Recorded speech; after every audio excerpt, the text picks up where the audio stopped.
This is Houston. Say again, please. Houston, we've had a problem. We've had a main B plus undervolt.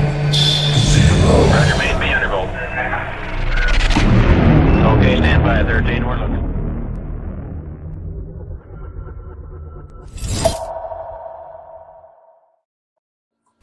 Welcome back to Effect and All Misunderstood Images. We have Chris Maroney, Martine Grainey, Will Farrar, Billy Carson, Neville Thompson with us today. I'm Thomas Maggie.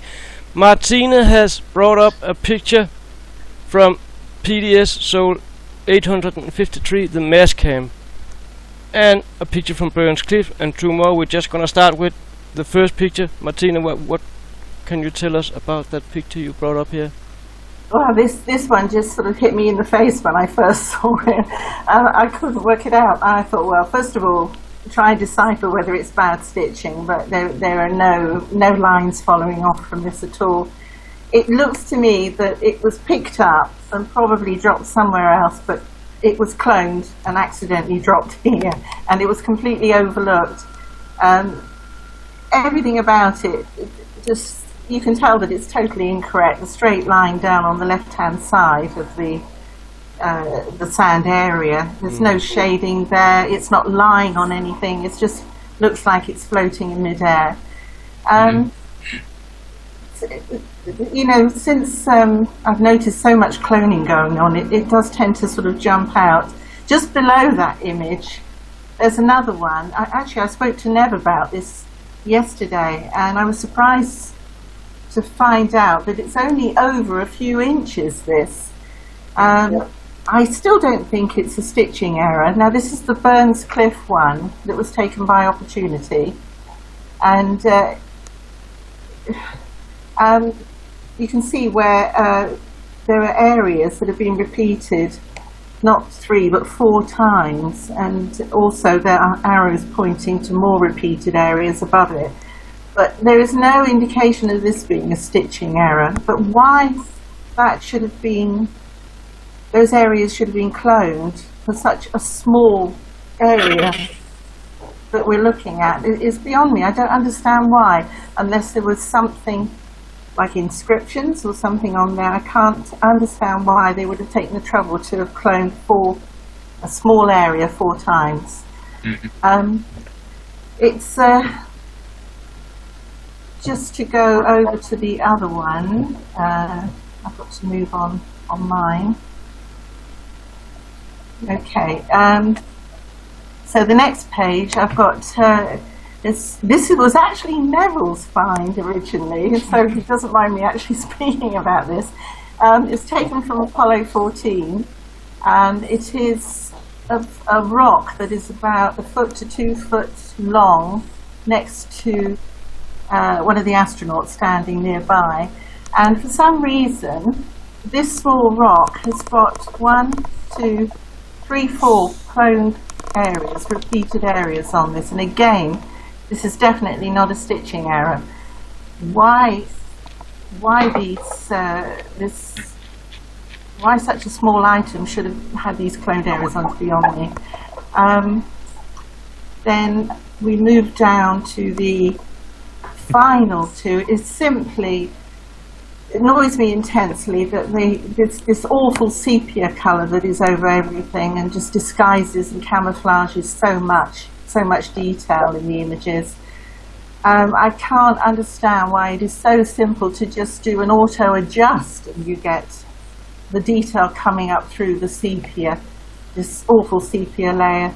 I think it's deceiving, and it reminds me of when they got the colour calibration wrong on the original keys on the rover. I don't know if you remember those.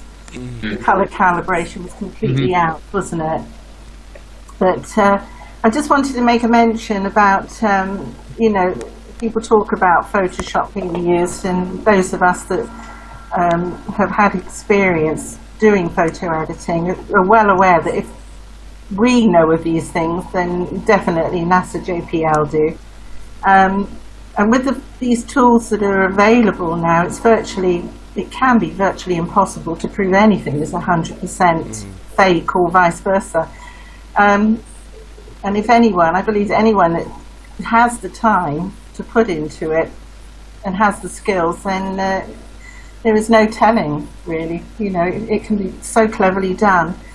Having said that, I don't think that they have got many technicians that are terribly professional photo editing at JPL. You know, it's just so amateurish when you see it, and some of them just hits you in the eye. But and we've got the added problems of deciphering whether something is a JPEG artifact or stitching errors. And we're also aware that with these amazing tools, that anything can be possible. I mean, for instance, in Photoshop there is a content aware feature that is capable of blending away or even filling in things over objects with no more than just a couple of clicks of the mouse, and they're gone. And not only are they gone, but suddenly there are other surrounding rocks that suddenly fill in that area, and you'd never know that anything had ever been there. It's remarkable. It works a lot like the clone healing tool, a little quicker, and it's just astonishing. But I've often said to people, to the members in the groups, that very often I'm absolutely convinced that organic objects can be completely disguised by using a stone effect tool. I mean, you can see, I often put a YouTube link up just so people are able to see exactly what I'm talking about. But you can select an object, you could turn a man into a statue. And if we're aware of this, then surely this is being used. I'm convinced. Chris, what's your thoughts on these images? And if we start with the PDS images from the 853 Soul mass cam. Yeah, when I look at that one there, I've seen this one here. In fact, a buddy of mine, as soon as this photo came out, he had done it, and it looks like, a CGI job going bad. That's the only thing I can think of. It's just, you can just see it's just halfway done over this rock, or this layered rocking, and you can see on the right-hand side is what looks like a flat rock, and you can see that this is draped over it. So, I mean, that's just kind of, yeah, somebody should be fired in the CGI department, that's all I can say. And moving to the Burns Cliff one, now that one there, I didn't, how big is this supposed to be, this area? Very small. Really? Only inches or something. It's only the only thing I could think of is this has been, again, it's been, the way, the techniques where they cloned this, or is it possible it's something under the sand, or that has these identical patterns in it? I mean, that's a good possibility. It could be, it's almost like having a pegboard, but of course it's all got the same, holes. But if you look at this here, there could be something that's under that sand that actually has the same exact patterns. You're just not seeing it all because of the dirt or whatever. So that's a possibility. And if I was to move over to the Apollo, I believe that's Apollo 14. That's kind of odd for me. I mean, you can see the two, the way that's cracked in this rock, and then you've got this two in the left-hand side of it, which looks like these other details in that red boxes. Yeah, I don't know. I mean, it's hard to tell whether that's just simple cloning, which it's a good possibility, because as I found, in fact, we just covered these, some of the moon photos there in my latest video. It's the same thing where they've actually manipulated a lot of these rocks, especially the mountainside type thing, or these mountains that they call mountains on the moon photos. So it does. I mean, it does. They look identical. I mean, there's no doubt about it. In the bottom ones there, where you're saying, where NASA presents these particular reddish photos, and then you've got the one that you've pretty much cleaned up. The funny thing about it is the Molly cam actually has a door on it that flips up and down that has a red filter in it. So it can literally flip up, take its photo, and can flip back down and take red photos. Good gracious. So now it makes you wonder, okay, is it something they're overlaying, or they're allowing the camera to take, or is it something they're doing to the photo? I believe it's probably the rover doing it. So you can look that up yourself. You can look at the Molly cam, just Google it, and it'll show this little door actually opens up and then closes back down. It's hinged and has a small motor on it. So, but when you clean it up, you get that one that's on the right-hand side, and it looks so much more natural. So, yeah, I mean, great catches on these things because I mean it's just you can see these just blatant. I mean there's no way around it. Will Farrar? I'm just going to say, the only thing I've got to comment on is the Apollo image for something that's supposed to be a 35 millimeter. I forget which film this was. This was probably a Hasselblad that was used from it. That definitely shouldn't show up like that. That was done sometime in the digital age. I believe that's a 70 millimeter. 70 millimeter. Yeah, I think they all were. Yeah. Yeah. Everything that was used outside, yeah, they were those Hasselblads. They were all made to use so they could get to the triggers, and it wasn't. But wow, because that shouldn't be. It definitely shouldn't be like that. Not at all. Especially if it was coming off of a. I've never seen any double exposure or anything, photography class. And even up at the top of the right of that, there's a couple more lines that could be put in that have the same crack to them. If you look to the right of the blue, two blue boxes, there's two cracks up at the top right-hand corner of that one that they're exact same as well. I guess that's all from. Yeah, see that? That's all from that one little image there from that rock. That's very interesting. I wonder if that could have happened maybe when they were scanning things, but I doubt it. I'll have to check that one out myself. Pretty cool. Yes, indeed. It's just that's something that either was just plain manipulation right in your face. But it happened, and it had to have happened in the digital age. That's what I'm thinking. But what was on there? What was on the rock for them to hide? Well, the original image that I took it from is white nearly, you know. So I enhance the whole image, get the tones back, and I noticed the rock on the bottom, and I noticed them cracks in the rock, and I thought they're the same.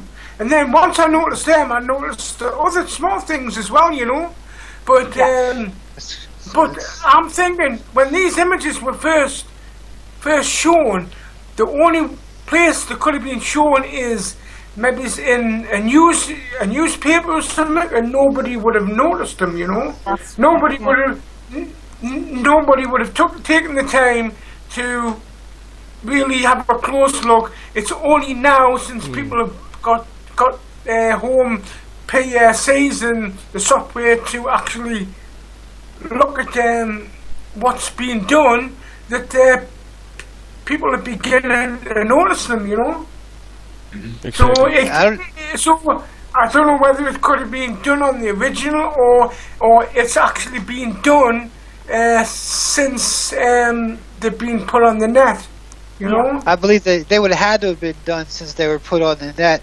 The original, I'm wondering if you're hiding something in the actual original image that was there. Maybe there was a glyph or something on this area or something in it that they didn't want to see. I've seen the little parts that look like little water droplets on some of the rocks. Something there had to have been hidden that when they went from the old, they even got one of the real low res to the high res. That's had to have been when it was done. I would imagine, because I've actually noticed on some of the rocks and that you've actually got drones on the rocks.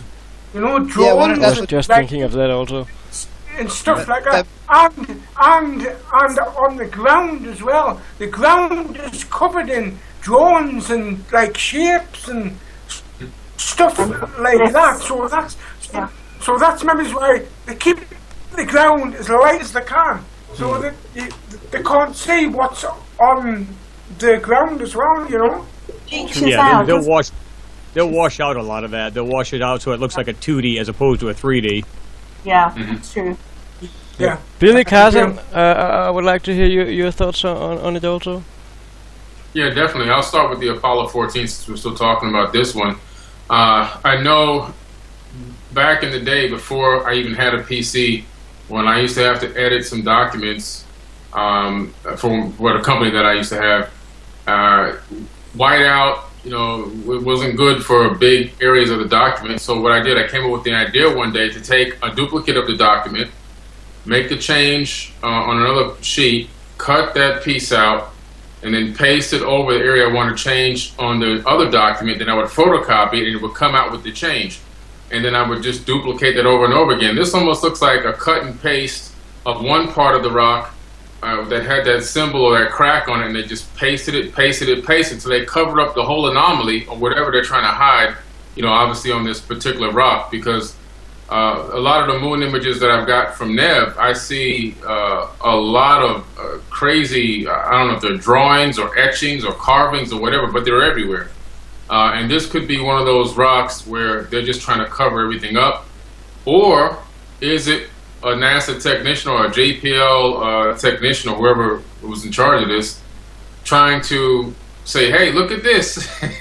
Look at this design on this rock, kind of like almost incognito here. I'm making it known that there's something you should look at here, kind of leaking it in a way. Is this a leak? That there's now obviously it's still cut and pasted, but are they showing this multiple times to bring attention to what it is?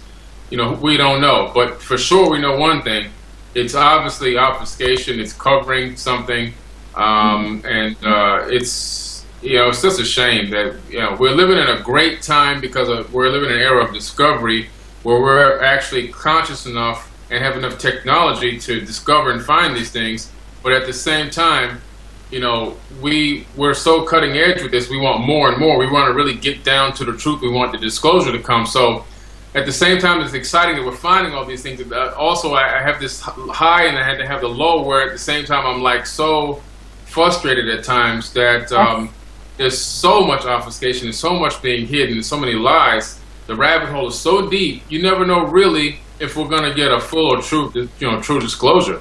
It can be very frustrating at times. Going back over to the very first image, PDS Sol 853 on the mass cam, that CGI gone wrong, as Chris said. One of the things NASA does, they put out so many images, and it's really almost impossible to clean or erase everything from every image. This is why we're here. We can find these things because they're, it's just physically impossible to do at the speed that they have to release these images. And I think, if you have somebody who's doing a sloppy job, somebody who could be possibly tired, overworked, somebody who could be trying to leak in an indirect type of way, somebody who got fired or was getting fired and said, screw this, I'm gonna put this out. There's so many variables we just don't know. But this clearly is just a poor job of covering, or maybe an intentionally poor job of covering what's behind this particular sand or fake sand or whatever it is. Because I can see some 90-degree angles. I can see some potential structure back there. It doesn't look like normal aged rock from weathering or anything. So we just don't know. But sometimes it's just so frustrating to get to see these images, and at one point, like I say, you're driven to bring out the truth and help bring the disclosure, but at the same time, it can be very frustrating. That's all I can say. So the PDS picture here, we can agree that this is a fake image. Yeah, absolutely. Yes. And the one from Burns Cliff, what should we call it? Should that be faked or should that be misunderstood? What's your thoughts on that? Yeah, it looks cut and pasted, or either, like Chris said, it might be something underneath the sand. There's so much buried structure. There's so many buried structures under the sand, and so many buried artifacts underneath the sand. We don't know if this could be a gigantic pole with hooks on it at those particular marking spots. We don't know if it's a structure that has beams going across that broke off, and now the entire structure is buried, and that's the top of each beam, or is it just cut and pasted sand over other anomalies in that area? It's just so hard to tell, but it's obviously very, very strange, and the red filter that they put on top of it doesn't help us out any. No. So, what do you guys think? Fake or misunderstood? Both. Both. A mix of both.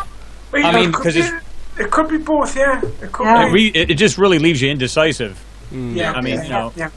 So that would be my guess. That's just my, but that's my take. I mean, that just looks that way to me. I mean, like the top one, that PDS, it looks like it could be real, but yet you can tell it's been manipulated at the same time. So that's it's fake, but it's real. Mm. Yeah. It's been doctored. I mean, that's the only way you can say it. And the bottom one on Burns Cliff, again, it's repeated patterns. It could be something under the dirt, and it's as small as it is. It's this weird up and down thing. You just don't know. Yeah. It's just a clumsy bit of cloning. I would say that it was only meant to be one copy of the original area, but I know how that mistake can happen, and and it's an amateur that did the cloning, and they didn't realise that they had dropped the other two identical areas when they were cloning just the one area. I know that's a very good possibility. Very good possibility. I mean, they just went, hey, whatever, just zip through it and get it done and be done with it. So done in a rush. Yeah, that could very well be. What about Apollo 14? Would that be faked or would that be misunderstood? No, fake that way. It's fake. Fake. Apollo 14. Yeah. Fake. It's not a stitching error. Fake it is. They're hiding something. Something's being hidden. Yeah. For sure. It's For like sure. a bad cut paste. And we have the last picture from Martine here with the reddish filter. I think it's faked. I think they are. Well, obviously the red is. I mean, like I said, whether they're draping this color over it or it's the rover itself doing it with the molly. Now, I'm not sure about this one here. I don't know what this one here was taken with, whether it be the nav, the mast, or the molly. It's a must. It is the mast, so they're overlaying it then, because the molly can do it by itself. Yeah. But So, there you go. it's the original picture and there's nothing added to it besides the filter. So somehow, some way, it's not fake, and yet it is when you're putting a filter over to hide something. It is. It's There you go. deceiving. It's So deceptive. should we call that a fake image? I Or call it deceptive. deceptive, yeah. Let's give it a new look. Just got a new one here. Yeah. Yes. I think most of these pictures are that way. So yeah, we might have like category A, B, and C. So yeah. 1 year later, we have 945 categories, and these Skype conversations is now going to take 2 hours instead. I'm going to go with number 346 on this. That was my thought too. Yes. Thank you out there for watching us this time on Fake or Misunderstood Images. This was Martine Grainey's images. Thank you to Martine for showing us them. You can find the pictures at marsmoonspace.com. You can also find them on the UFAH page on Facebook. Until we see us again, take care. Bye.